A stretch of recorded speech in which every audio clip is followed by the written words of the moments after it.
I started working for Street News, and I gradually worked my way up to an editor, senior editor, then editor in chief. Now, I'd like to think it was solely due to my magnificent insight and great prose, and maybe that had something to do with it. But there was also a healthy rate of attrition. If you hung around the office long enough, you were going to get your name on the masthead. But I ended up as editor of the paper. And one day, a publisher by the name of Dan Simon was on the subway where people sell the paper, and he bought a copy of the paper on the subway. Now, mind you, again, Street News, as I said, was an instrument, a social instrument. Few people really thought of it as a newspaper. And at first, when it first premiered, the writing wasn't all that compelling. And we tried to do something about that, but it's hard to change perception. So most people bought the paper to get the dollar in your hand and tossed it. Or they'd say, no, you keep it, here's a dollar. So Dan Simon buys this paper, and he's on the subway, he tucks it under his arm, waits for the next, stop so he can toss it. But the train gets stuck in the tunnel for 20 minutes. So he's like, and he pulls out the paper and he reads it. He likes what he sees. He gets to his office, he calls up the publisher and says, I like what you have here, I like what you guys are doing. He says, I'd like to support you. What do I do? Do I take a subscription? Do I make a donation? What's the deal? He says, and by the way, who is this Lee Stringer fellow? He says, I kind of like his writing. He says, it doesn't take me where I think it's going to go. So I get in the office and they tell me this, and I call him up. And he says, why don't you come over and visit? So I come over and visit, and he says this, he says that. He's the most minimal place. At that time, the publishing house was called 4 Walls, 8 Windows, basically because it was 4 walls, 8 windows. And Dan was sitting behind the most minimal desk I've ever seen in my life, 2 3-drawer file cabinets with a piece of plywood across it. And he just started talking about, and here I am, off the street in this publisher's office, and he says this and that. Then I heard him say, perhaps if you're ready, maybe you'd like to do a book. And I'm thinking, I go, let's see, book, advance, money, crack. Yeah, I'm a book writing kind of guy. Let's do a book. Yeah, so I signed up for the book. They were going to be incremental payments. I told him I had to have the first grand right then because I had obligations. And he gave me the check, went down and got it cashed, and I just smoked it up over that weekend. And woke up that Monday morning because I was living in the Street News office by now. Woke up that Monday morning and the place was in a shambles. I had $5 left to my name, and I knew there's 2 things I got to do. 1, I got to clean up this office before anybody comes, and 2, I got to start writing that book.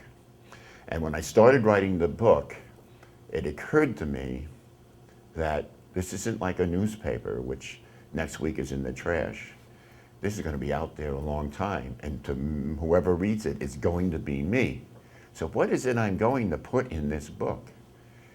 And that led me to a little bit of self-evaluation and an inkling enough of self-respect reclaimed that I said, I'm going to have to go get help. And because if I don't, I will never finish this book. And I went to a place called Project Renewal, and it worked. And it worked because the primary element necessary it's no magic bullet. The way it works is you have to just really want to get clean. You can't just have half an idea or think you need it. You've got to want it almost as bad as you wanted that hit. And I walked down there. As I walked in the doors, I said, well, nobody sent me an invitation. Nobody said, please come down here and give us the benefit of your wisdom. I knew I'd come down there because I knew I wanted to stop using. I knew I couldn't do it myself. And I just prayed they knew what they were doing. And it worked. And I got 2 more things to say, then I'll open it up a little bit. One of them is that I went to a treatment center part of it, which is very clinical. It diagrams more or less your pathology. And the pathology is that, that addiction is a disease. And it's not a disease of the skin or the bones or the blood. It's essentially a disease of, they say thinking, but really a disease of the spirit, of an empty spirit. And that it has affected your whole relationship to yourself, your relationship to life, and your relationship to other people. Now me, in my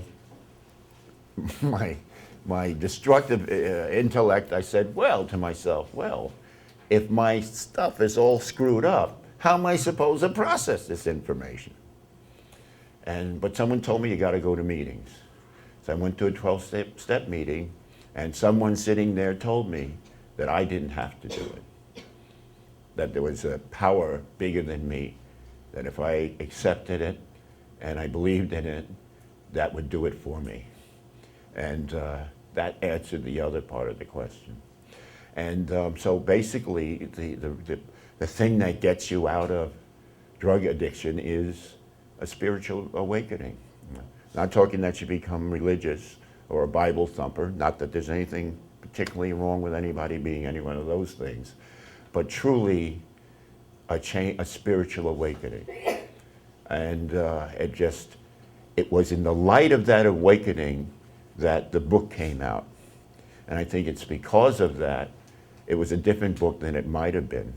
As a matter of fact, when I got out of the treatment center and read the first 140 pages I'd written, I stopped halfway through and I says, Jesus, I cannot stand this self-righteous son of a bitch.